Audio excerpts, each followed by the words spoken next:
Welcome Love Soap 420. I'm your host, Goddess Z. Yeah, I know. We're doing visuals now. I can't even begin to tell you how much work it is for me to edit these videos. Can you guys hear me okay? I hope so. Okay.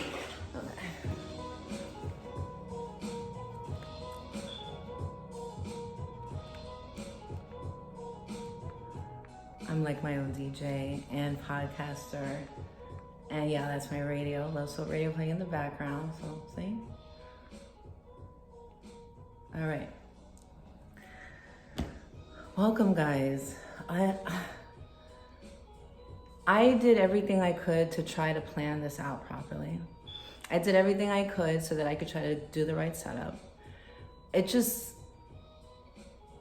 wasn't working the way I wanted it to. So I'm like, you know what? I'm gonna just come out here, talk to you guys, and just take it from there. So the last episode I uploaded on YouTube, I believe, was episode 4. It's probably only like 2 subscribers. So to my 2 subscribers out there, I know you guys are anxiously waiting for my next podcast. Don't worry, it's coming. I actually have a few episodes I already recorded. They were like small clips, and what I'll do is I'll just add them after this. But I figured I'd just kind of go in and just talk to you guys about a couple of things that might be relative to the podcast that I'm gonna attach this. So this can be considered episode 5, right? Cheers. This is mommy juice. This is pineapple. Might have margarita in it. I'm not sure. So this episode that I did was called Majah Abuse. And I actually recorded this some time ago. So I don't know, I'm pretty sure there's a few people out there that are followers of Majah Hype. He's a comedian that I've been following for a really long time. He knows how to nail every West Indian accent you could imagine. He's hilarious. I mean, this is, without a doubt, this guy has definitely entertained us on social media for a long time. And then soon after, you started to see him integrating his girlfriend. Her name is Kirby, and very beautiful girl, also from Jamaica. I don't know if he's from Jamaica, but I believe she's from Jamaica. And, you know, you would see him incorporate her in some of his skits, and then he started to show more of her on Instagram. And it was cute, you know, because this is, you know, you're following them, you're enjoying all of their posts, and then she comes out with a video, and she basically reveals that, you know, she's been dealing with a lot of abuse from Majah Hype. Now, me being a woman and me being someone who has dealt with that experience in the past, immediately felt empathy for her, okay? Not to mention I'm a natural empath anyway. So like literally she cried and I cried. She just talked about all the stuff that she's been through. And I was like, wow, that's tough, you know? So then, you know, soon after he put a video out, and he basically explained that, you know, he felt he was the victim, and that, you know, and before he removed the video, and I might actually still have it because I screen recorded it because I knew it was just a matter of time they were going to pull it off. His PR people were going to be like, bro, you need to take that down. And he was just basically just coming out and just expressing his whole side of everything. And I can't front, you know, it was pretty convincing. So here you have 2 people that are accusing each other of abusing each other, emotional abuse. She claimed there might have been some physical abuse. So then I learned a few things about her that kind of made me very, very skeptical about, you know, what she what she was saying. And I made some comments. Oh, let me tell you, Instagram did not waste time responding. And I'll play that in the clip because I believe I went over some of the stuff when I initially recorded this episode. But here's what I really want to come to is that, and I'm just going to be clear with it, you know.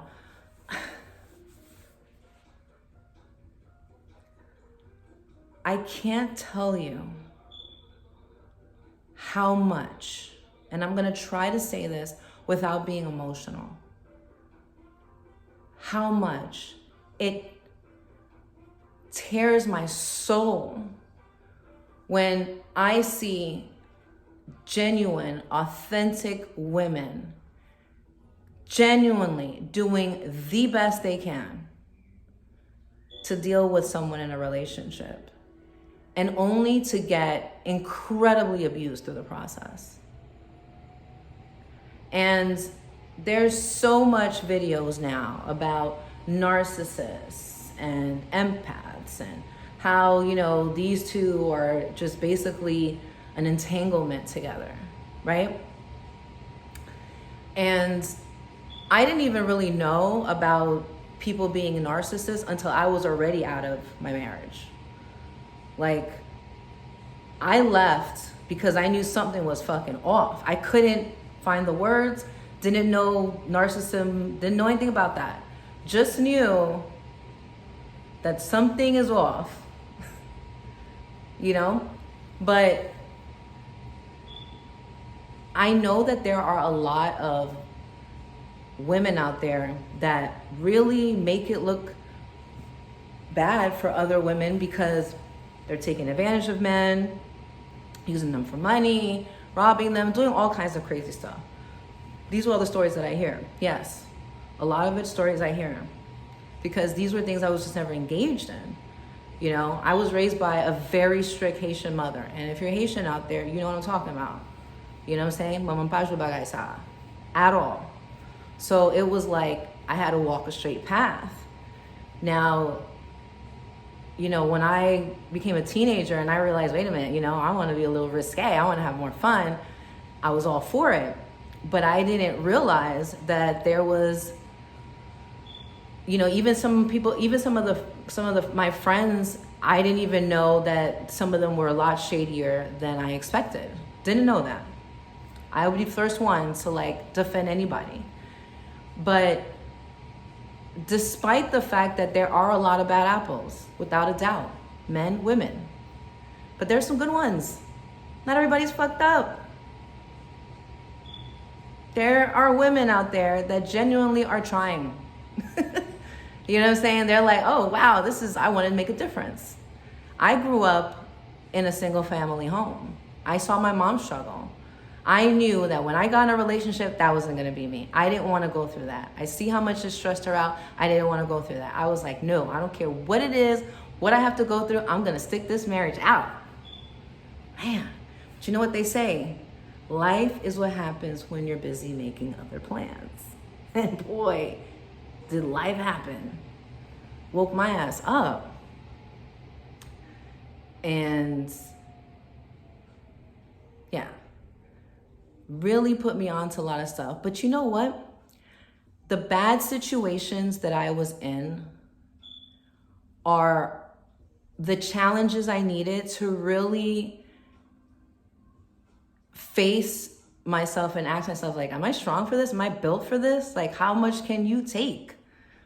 You know, you don't know how strong you are until you have no choice. And yeah, it's just like, I was definitely one of those women that did her best. But you can only take so much until you realize you're being taken advantage of. You know what I'm saying? So what baffles me is how much pain men are really putting women through. And for what? Well, there is a for what. There's a reason what. When you have mentally unstable men connecting with mentally unstable women, you're going to have an unstable environment, a toxic environment. And a lot of times when we're young, we don't really know that we're mentally unstable. It takes some, you have to see a pattern before you're like, wait a minute, this is happening too much. This isn't just a, oops, I did it again. This is a, oops, I'm doing it all the time.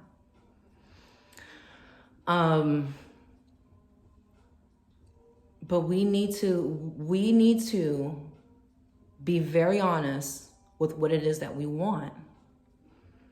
Because I feel like if we are, we can actually get more out of it. If you know that you're much more comfortable being single and dating, and you don't want to be tied down in a relationship or be committed, don't. What are you doing? Putting on a facade for somebody? If you don't want to be committed, then don't be committed and enjoy your life. And you know what? There's absolutely nothing wrong with that. There is no rule that says you must commit. Society has put pressure on us to make sure that we live this very perfect little storyteller, storybook fantasy, but that's not what it is. Everybody has different needs. Everybody has different desires. So you have to be honest with what those desires are and reach for them instead of lying to yourself. Because to be in a relationship with someone, especially a woman, and to put her under the impression that there's a future, only to figure out that you'll just drop and leave her in the middle of her making plans, is just horrible. This is, people say, oh, there's nothing worse than a woman scorned. Well, I mean, you think women want to be scorned? No. Somebody has to take responsibility at some point. If you're going to take advantage of someone, then you have to be prepared for the consequences that come with those actions that you took. Period. For every action is an opposite and equal reaction. So it's up to you to decide which actions you want to take and live according to them. Live by them. Now, I know there's a lot of women out there I know there's some men that are like, nope, you don't understand. There's women that take advantage, all of this other stuff. I get that. But I'm not those women, and I don't have any of those women with me, so I can't speak for those women. The women that I'm speaking for, or the women that I can feel I can relate to and speak for, are the ones that are hardworking, the ones that are committed to their family and their kids, committed to learning, evolving, growing, and being a good example despite whether they're in a relationship or not. That's the only people that I can say I can try to speak for, because those are the things that I can relate to. Now, I'm not saying that I'm a perfect woman. I'm not saying that at all. But there are certain values that I have that are concrete. No exception. When it comes to when it comes to making my children priority, that's not an issue for me. I know for some women it might be, and maybe there's a reason for that. I can't judge that. But I know for me, it's not happening. My kids always are going to be a priority. Now, and I know there's a lot of people that are going to be like, oh, a priority over your relationship. And, when I was married, everybody was a priority. It was collective.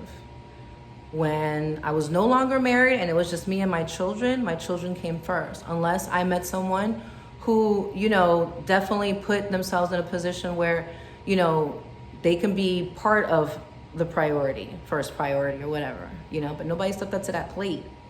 Nobody.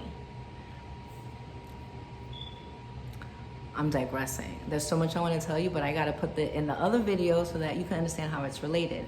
The point that I really want to get back at is the fact that if men want to see women evolve and become what they truly desire, they need to be honest with what they're expecting from that woman. so that she has the choice to decide if she wants to be in the position that she's put in or not.